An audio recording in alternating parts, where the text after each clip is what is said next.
Bien, colegas, ahora hablaremos sobre el informe del balance del periodo de trabajo remoto efectuado durante los meses de marzo y abril. Este informe es súper facilito de hacer, es más fácil que el informe mensual y va a ser por única vez, ¿no? Viene con nombre propio, es de los meses de marzo y abril y como les vuelvo a repetir, es único y fácil de llenar. Para este informe, primero los datos generales, muy similar como hemos trabajado el informe mensual. Y en cuanto al número de estudiantes, solo consideraremos los estudiantes con los que hemos trabajado. Como las nóminas estaban en construcción, por ejemplo, en mi institución que hemos trabajado en segundo grado, 132 alumnos, todos de manera conjunta.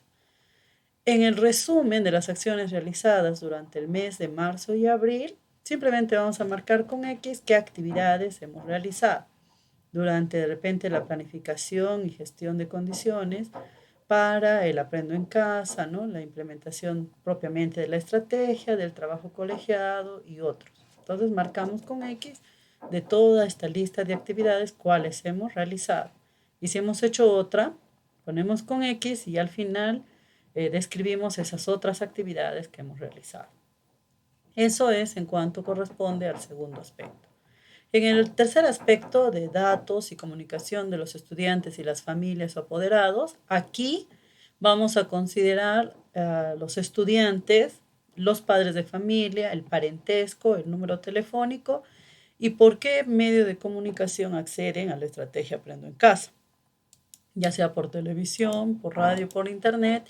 Y si es otro medio, vamos a especificar en este otro medio cuál es el teléfono, el WhatsApp como recurso para comunicarse. Ahora también aquí vamos a marcar que estudiantes no tienen acceso por ningún medio. Esta ficha nosotros lo hemos trabajado como la ficha de seguimiento a las familias, ¿no? O también ficha 3 o el nombre que les hemos dado. Pero esta ficha la hemos venido trabajando desde la primera semana que apareció la estrategia Aprendo en Casa. Y simplemente será un copiar y pegar. Entonces va a ser rápido. Luego, en el otro aspecto o dentro de este aspecto, primero vamos a hacer un análisis cualitativo de nuestro trabajo, o sea, una descripción de qué hemos hecho. En cuanto a los medios que me han sido más efectivos, voy a describir el medio que ha sido más efectivo para mí para poder llegar a mis estudiantes. ¿No? En este caso, yo, por ejemplo, he utilizado la plataforma como medio para llegar a mis estudiantes, ¿no? Y esto de alguna manera yo también lo he tenido que adecuar para que ellos pudieran tener acceso a todos los recursos que tenía la plataforma del Aprendo en Casa. En cuanto a las dificultades, voy a tener qué dificultades he tenido para comunicarme con los padres, ¿no? Entonces, entre las dificultades, por ejemplo, no se tenía comunicación con los padres, algunos padres no querían participar, los voy a describir en este aspecto. Y en los aprendizajes obtenidos, voy a poner qué aprendizaje he obtenido yo como docente frente a esta nueva estrategia de enseñar desde casa, ¿no? Entonces, un ejemplo de esos nuevos aprendizajes obtenidos es que aprendí a utilizar el WhatsApp de forma grupal y como recurso de comunicación, a utilizar el Facebook para realizar la retroalimentación, por ejemplo, utilizar llamadas telefónicas para explicar a los padres de familia que no cuentan con WhatsApp, a poner horarios, ¿no? A las familias y estudiantes, porque si no, hasta medianoche, en la madrugada, estaban llamando. Entonces, son cosas que he aprendido a través de esta experiencia. En el cuarto aspecto voy a considerar sobre la planificación y actualización de los instrumentos de gestión. A mí me parece pertinente especificarlo semana por semana qué es lo que hemos hecho, ¿no? Entonces, aquí yo, por ejemplo, considero la planificación y actualización de instrumentos de gestión a nivel de la institución educativa, elaboración del PI, FODA y otros que hemos trabajado de manera presencial del 2 al 6 de marzo en la institución educativa, por ejemplo. Del 9 al 13 nosotros tuvimos una capacitación, una implementación por medio de la UGEL, ¿no? Ya a partir del 16 de marzo trabajamos desde nuestras casas y empezamos a hacer un plan anual y tuvimos un colegiado de socialización de planes de aprendizaje. Todo enmarcado en lo que es la planificación e instrumentos de gestión, ¿no? También hicimos la elaboración de nuestras unidades, la adecuación de nuestra planificación a la estrategia Aprendo en Casa.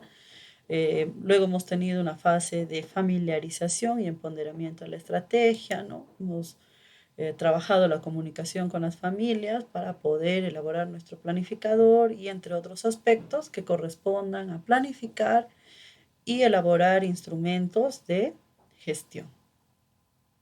En el quinto aspecto, que es muy simple, es sobre el acompañamiento al proceso de los aprendizajes, con cuántos estudiantes he trabajado cada semana y de esos estudiantes, cuántos han visto televisión, cuántos han escuchado radio, cuántos han participado por internet, por otro medio o de repente no han participado. ¿Ya? Y el porcentaje que está acá resaltado de verde es en función al 132 estudiantes, o sea, al total. 57, ¿qué porcentaje de los 132 estudiantes que he tenido en esa semana representa? Y así he completado el porcentaje para todo el cuadro.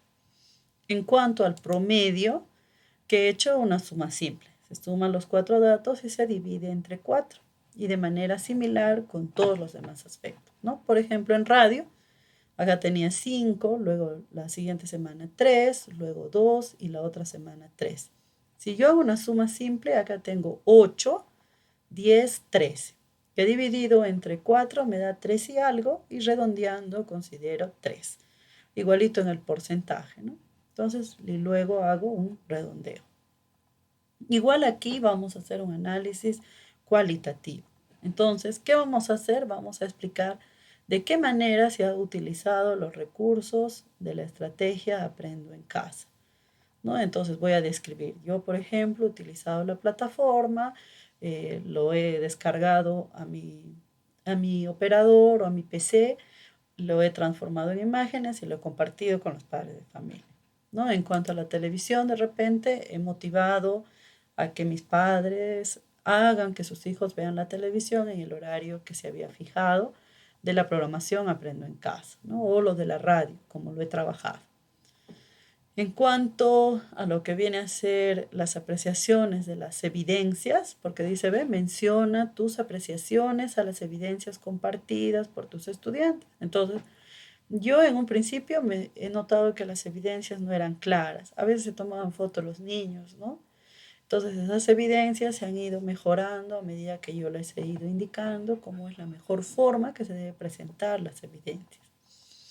En cuanto a la retroalimentación, ¿qué es lo que hago para retroalimentar? Una descripción breve de cómo trabajamos este aspecto.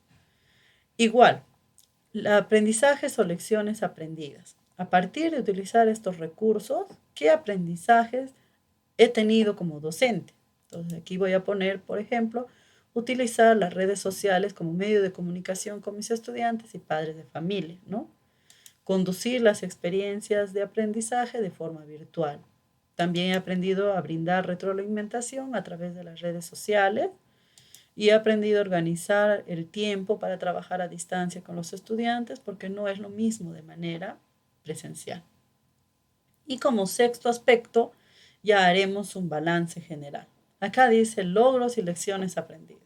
Prácticamente acaba de ser un copy-paste, ¿no? Yo puedo volver aquí y acá tengo, mira, aprendizajes o lecciones aprendidas. Retrocedo, aquí también tengo aprendizajes o lecciones aprendidas. Y también puedo copiarlo, ¿ya? Si ustedes se fijan, lo voy a poder copiar de aquí, de estas actividades que he logrado realizar y que he marcado con X. Entonces, va a ser prácticamente eso. Copiar, pegar, qué actividades, qué aprendizajes he logrado a través de esta estrategia durante los meses de marzo y abril. Luego, voy a describir las dificultades que he tenido y cómo los he venido afrontando, ¿no? Yo, por ejemplo, aquí considero la comunicación con las familias. Eso para mí fue una dificultad, no sabía cómo comunicarme con ellos. Pero frente a esto, ¿qué ha ocurrido? Que la dirección nos ha proporcionado un directorio. ¿Qué más? entre docentes, ¿no? A través de un grupo de WhatsApp de los profesores de la institución educativa donde trabajamos, se ha compartido los números telefónicos. Los auxiliares, el personal de apoyo, cuando han entregado los cuadernos de trabajo y Caliwarma, han actualizado también los números telefónicos de muchas familias. Entonces así lo hemos afrontado. El acceso a los recursos de la plataforma por los estudiantes, ¿no? Los estudiantes ingresan a la plataforma, pero no podían abrir ni menos descargar las actividades o los recursos que necesitaban para poder realizar sus aprendizajes, ¿no? Y por lo tanto ya no hacían el trabajo en el área. Entonces, frente a esto que se ha hecho, hemos descargado, lo hemos convertido en foto, ¿no? En un archivo JPG y le hemos compartido como imagen a los estudiantes por medio de WhatsApp. Entonces, así ellos ya tenían, digamos, la información necesaria para desarrollar las actividades. En oportunidades de mejora, igualito. Aquí vamos a describir ante la adversidad que hemos tenido, cómo hemos hecho para mejorar esa adversidad. Entonces, mírenme, ante el desarrollo del servicio educativo a distancia, que a todos nos ha dado mucho miedo afrontar esta nueva forma de trabajar que hemos tenido que hacer nosotros, hemos tenido que aprender a manejar las redes sociales y los recursos tecnológicos. Ante la adversidad de esta cuarentena, hemos tenido que aprender a manejar nuestras emociones para poder expresarnos con nuestros estudiantes y transmitirles seguridad, por ejemplo. Ante el desarrollo de una retroalimentación efectiva, que estábamos acostumbradas a darlo en el aula, en las sesiones de aprendizaje, hemos aprendido a hacerlas por medio de las redes sociales. Ante la práctica de una evaluación formativa, hemos aprendido a utilizar las evidencias que nos envían los estudiantes como insumos para hacer la evaluación formativa. Y ante la inexperiencia en clases virtuales, porque la verdad no sabíamos muchos cómo trabajar, hemos aprendido a realizar nuestra autoformación a través de tutoriales y cursos de Perú Educa. Entonces, miren, como ustedes se dan cuenta, este informe es súper sencillito, es facilito, es mucho más fácil que el informe mensual. Y en este informe vamos a describir todo el trabajo que hemos realizado en los meses de marzo y abril. Y finalmente también anexaremos pues nuestras evidencias. Y como les había comentado, nuestras evidencias tienen que ser lo más contundente, lo más preciso posible del trabajo que hemos venido realizando con nuestros estudiantes, como la captura de repente de las actividades que dejamos, entre otras cosas. Que tengan un lindo día, estimados colegas.